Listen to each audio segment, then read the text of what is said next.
Assalamualaikum warahmatullahi wabarakatuh. Hai hai hai. Halo sahabat Spandegres, jumpa lagi kita di Bidikan, Bincang Inspirasi Pendidikan. Gimana nih kabar kalian? Semoga kalian selalu sehat ya. Oh iya, enaknya siang ini kita ngomongin apa ya? Gimana kalau kita ngomongin tentang kegiatan yang ada di UPT SMP Negeri 24 Gresik?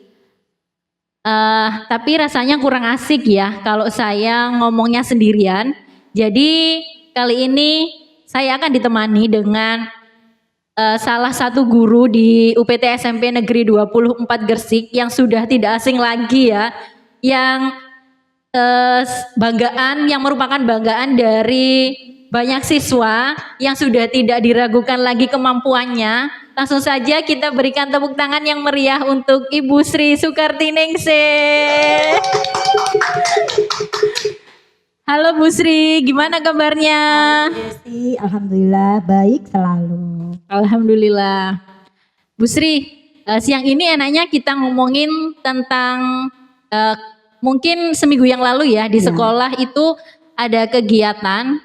Kalau nggak salah itu namanya, kalau sekarang namanya P8 ya Bu Sri ya? Benar sekali. Kalau dulu sebelum P8 itu P5. Ya, dulu itu sebutannya P5. Kan kepanjangannya Proyek Penguatan Profil Pelajar Pancasila. Sekarang diganti P8. P8 itu kepanjangannya Profil Lulusan 8 Dimensi. Jadi kalau dulu P5 itu kan karakternya, dimensinya itu ada 6.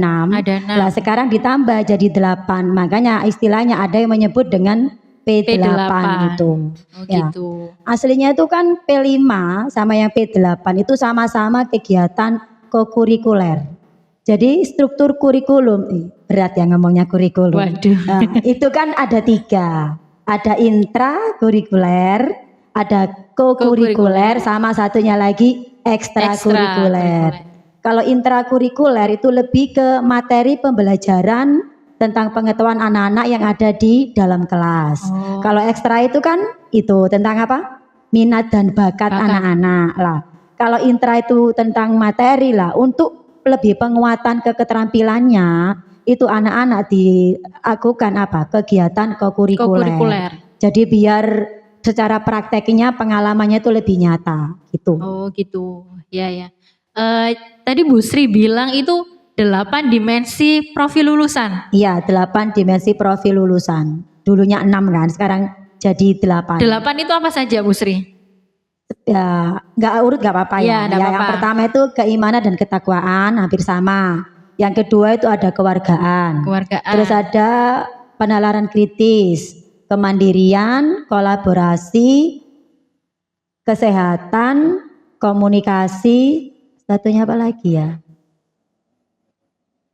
Kreativitas. Oh, kreativitas. Ya, jadi 8. Ada 8 ya? 8. Jadi untuk 8 profil lulusan itu apa semuanya harus mencakup? Iya, harus dicapai. Enggak harus semua. Itu kan disesuaikan dengan kebutuhan dianalisis di satuan pendidikan di sekolah kita yang lebih apa ya, kayak prioritas itu yang mana disesuaikan. Jadi enggak harus semuanya 8 tercapai. Itu enggak, iya.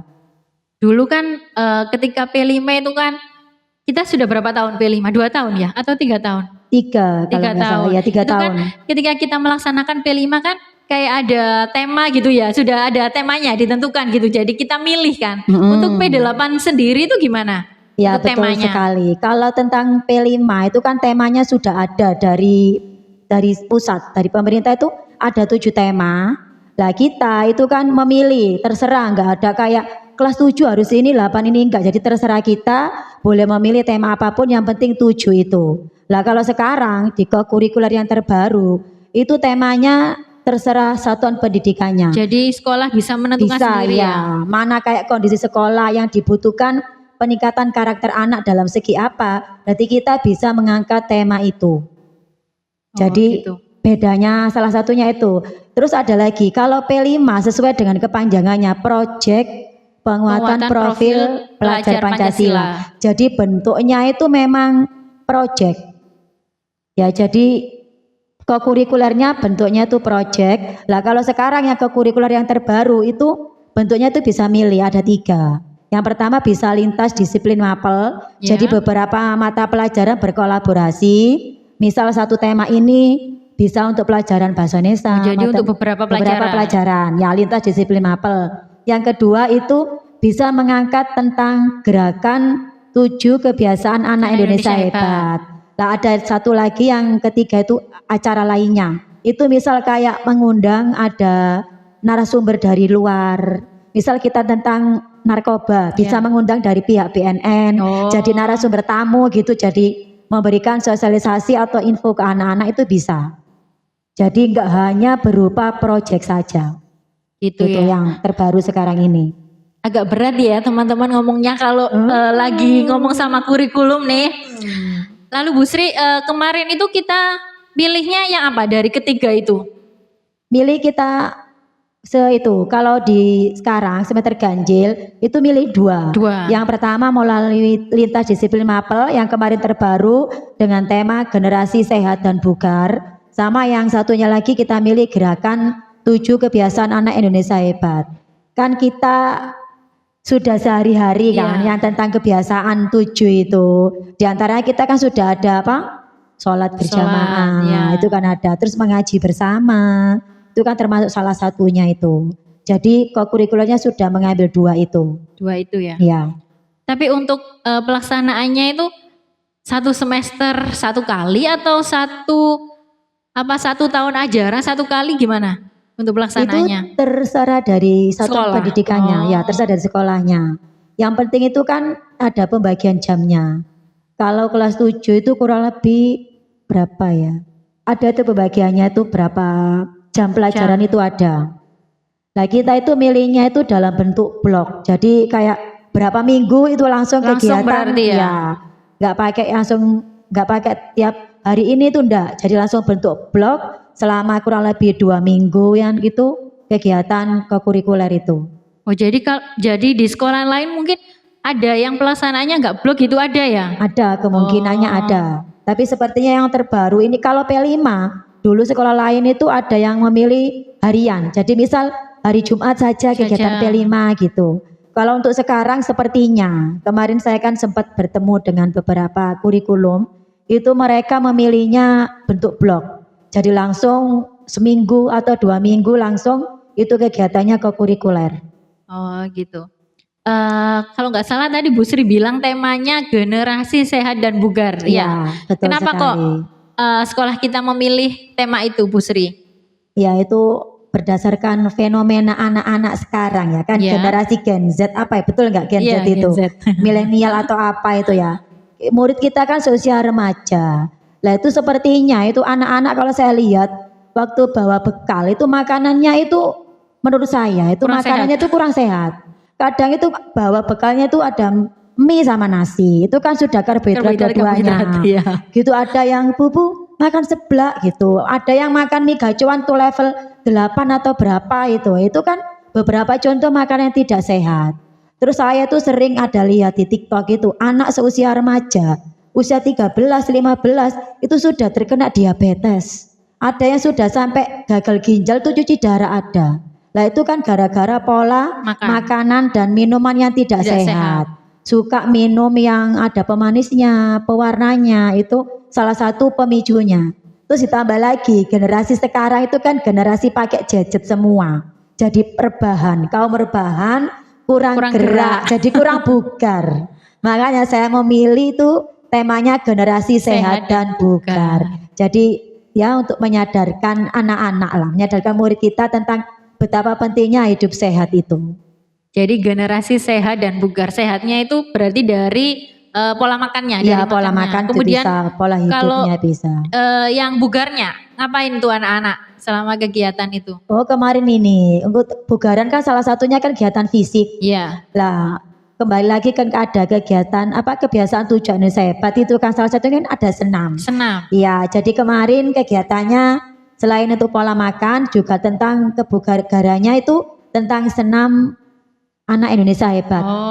Iya. Terutama anak-anak kan harus hafal itu. Selama ini kan sebagian besar memang ada yang sudah hafal tapi ada yang belum. Jadi mungkin melalui acara ini selain untuk menyehatkan dan membugarkan anak-anak, sekaligus supaya anak itu hafal tentang senam, gerakannya. gerakan senam gitu ya. Iya, betul sekali.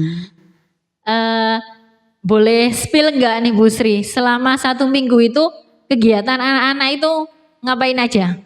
Oke ya, mungkin selain ada kegiatan prakteknya, jadi anak-anak itu diberi pengetahuan dulu. Pengetahuan. Ya, tentang pengetahuan pola makanan yang bergizi. Kan sekarang itu sudah ada istilah isi piringku. Oh Jadi iya, iya. biar anak-anak itu tahu, kan kadang anak itu makan itu enggak lihat gizinya. Makan itu dilihat dari seleranya. Saya suka ini, ya sudah. Padahal kan untuk kaum remaja itu kan ada isi piringku itu isinya apa saja. Itu kan paling enggak itu ada 2/3 itu dari setengah itu isinya karbohidrat, ada sayurnya, terus ada lauk pauknya, ada buahnya gitu.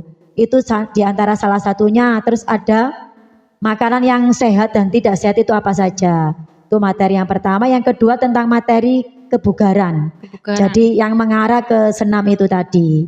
Terus yang kedua, selain ada pemberian materi, anak-anak itu diminta untuk membuat kampanye hidup sehat. Jadi anak-anak membuat video. Itu individu atau enggak, per kelompok kalau video itu.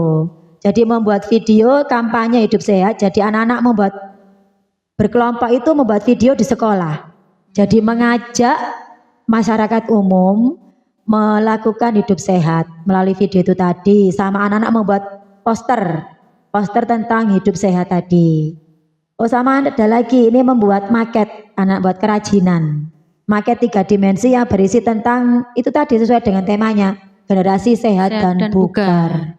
Sama ada senam itu. Ada senam gitu ya. Jadi banyak ya kegiatannya. Lumayan. Alhamdulillah. Sepertinya anak-anak juga suka, antusias sekali. Jadi selama 1 minggu itu full ya dengan kegiatan anak-anak ya. Iya, 1 temanya, minggu full. Iya, dengan tema generasi sehat dan bugar ya. Generasi sehat dan bugar. Untuk senamnya itu diikuti semua siswa ya Bu Sri ya. Cewek sama cowok untuk senamnya. Ya kebetulan ini kan senamnya itu kebetulan hanya laki-laki saja.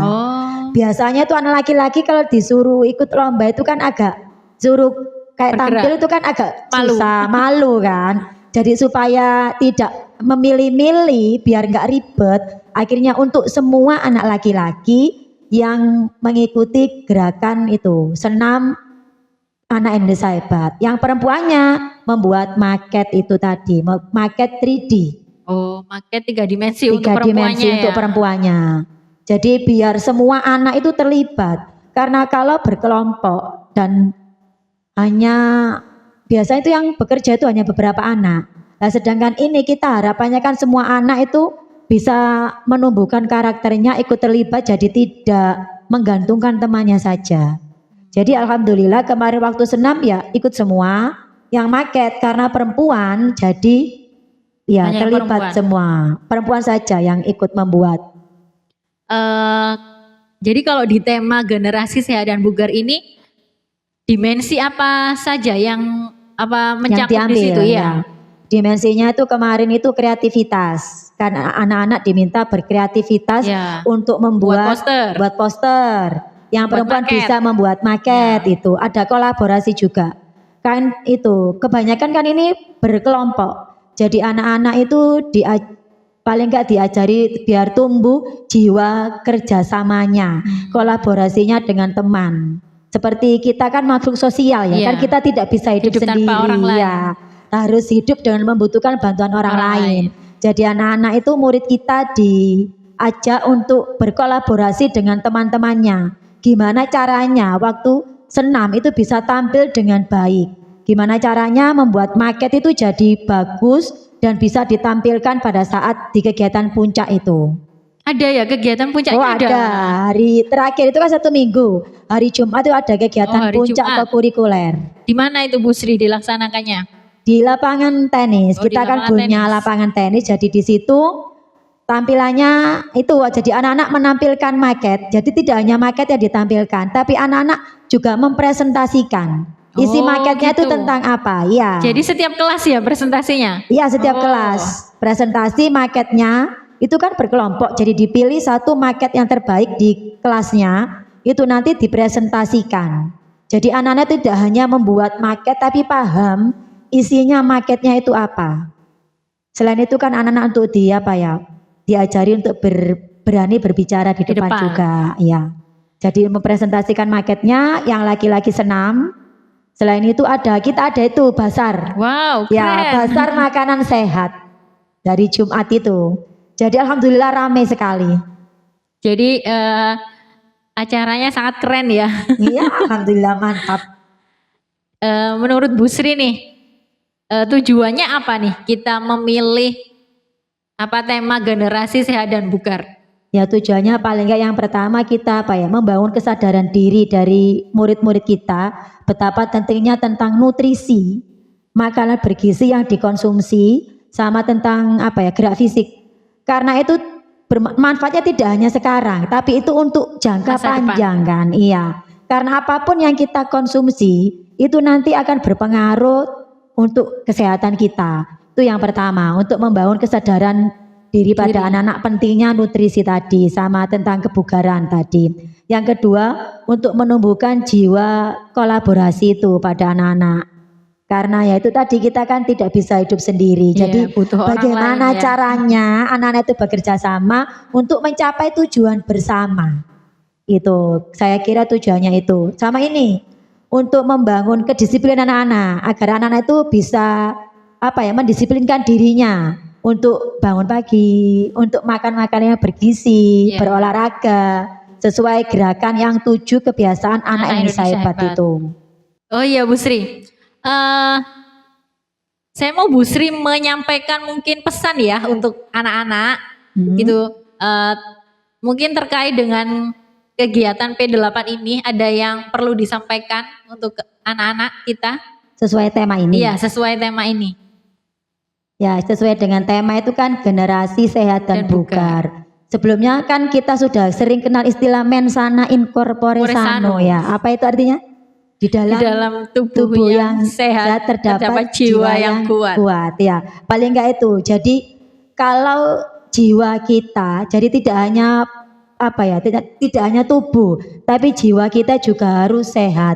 Karena agar kita bisa menghadapi kehidupan ini, kita bisa belajar dengan baik, itu dibutuhkan jiwa yang sehat dan tubuh yang kuat. Ya, jadi paling enggak investasi kita sekarang itu adalah itu jiwa yang sehat dan tubuh yang kuat, sehingga kita bisa menghadapi semua permasalahan atau semua aktivitas yang ada di kehidupan kita itu. Mungkin itu saja. Oke.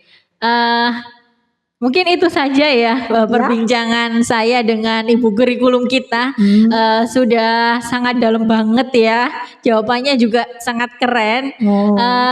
Semoga kegiatan yang ada di UPT SMP Negeri 24 Gresik akan semakin banyak, semakin sukses juga untuk sekolah. Mungkin itu yang saya dan Bu Sri perbincangkan untuk siang ini. Kami berdua mohon maaf jika ada salah kata dan juga perbuatan. Saya akhiri, wassalamualaikum warahmatullahi wabarakatuh. Sampai jumpa di bidikan selanjutnya. Bye.